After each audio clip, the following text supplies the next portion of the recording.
If you're interested in taking these ideas as far as possible, presenting the most aesthetic version of yourself, I'm launching a coaching program where I work with individuals one-on-one. I'll evaluate your whole presentation, lock in on a sort of archetype that makes sense for you, and help you get to the 10 out of 10 version of yourself presentationally. I have found that maximizing your looks has an enormous return on your life, and so if this is an area of your life that you're ready to take seriously, check out the link in the description below. Now, obviously, you would want a more symmetrical face because this is going to be perceived as more beautiful by the brain. And the reason why is because human beings are the only animals that are going to have asymmetrical faces naturally. If you look at other animals, for the most part, if they're not having any deformity with them, they're going to have symmetrical faces. If you look at dogs, like every litter is going to have the same face. But with human beings, we are the ones that are going to uniquely have different facial features, and each side of the face isn't going to be perfectly symmetrical. So with that in mind, in reality, everybody has asymmetrical faces. Nobody has perfect symmetry on both sides, but there's nothing wrong with trying to achieve symmetry. Now, when we look at your skull, right? So there's the sphenoid bone. The sphenoid bone is this pink part right here. As you can see, you could even see the sphenoid bone over here in the eyes. So this is gonna cause like one eye to look bigger than the other. And if the sphenoid bone is a little bit tilted up, it'll cause asymmetries in the maxilla and also in the jawbone. The sphenoid bone greatly influences symmetry. So another thing that can cause asymmetries in the face is actually sleeping on one side versus the other.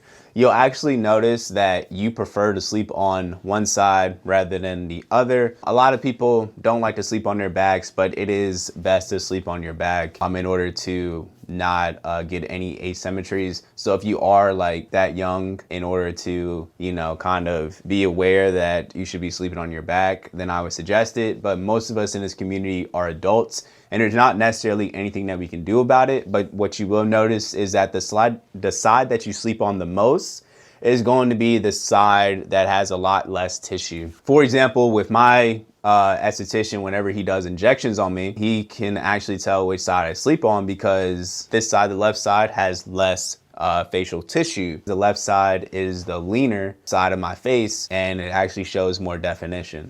So when you're sleeping and you're having gravity and everything weighing down on that one side, with the other side, obviously you're gonna have a lot more tissue there that you're not sleeping on. Like a photographer will ask the model like, oh, what's your good side? Or like the model be like, oh, get my left side or get my right side. My right side is my good side. I never knew I had a good side till I went to the esthetician and was just like, oh, I guess my left side's my good side because it shows more definition on my left side. Whenever he injects the filler onto my left side, he needs to put not a lot more, but he needs to put a little bit more on my left side than my right side because that left side is what I sleep on and it's got less tissue on it. That right there kind of shows you just how much sleeping on one side really affects your face and its asymmetries. How to fix symmetry and how to make your face more symmetrical. I already touched upon this in the last video a little bit, but I'm gonna say it again, but it's going to be getting injections if your face isn't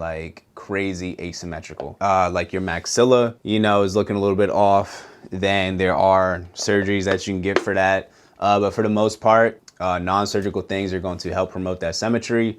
So one side of my jaw is leaner than the other. My left side is leaner than my right side. So that just means that my right side's jaw just pokes out more than my left side. The main thing that you don't want to be asymmetrical is going to be your eyes. You don't want one eye looking bigger than the other because, as we know, the eye area is very important. But another part that you don't want to look asymmetrical is going to be your jaw. So we don't want your jaw to be asymmetrical.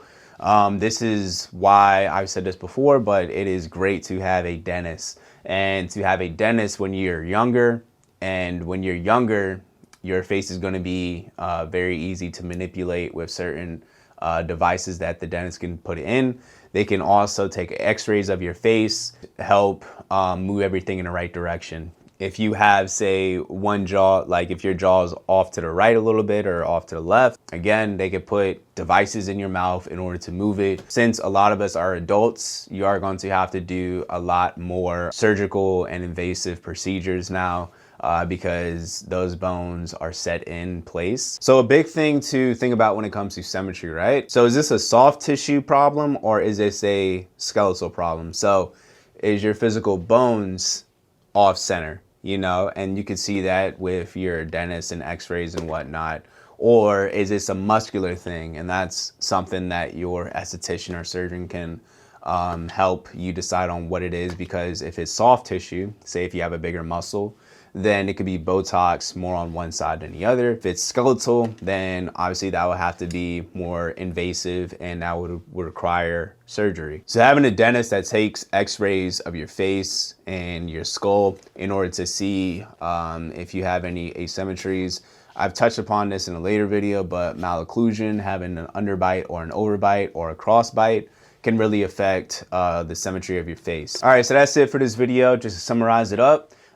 Symmetries, I know you can't do anything about that sphenoid bone in the middle of your skull, but there are some things that you can do superficially. Whether you need Botox or whether it needs to be a more invasive surgery will be determined by your dentist or by your esthetician. Thanks for watching this video. See you next time. Peace.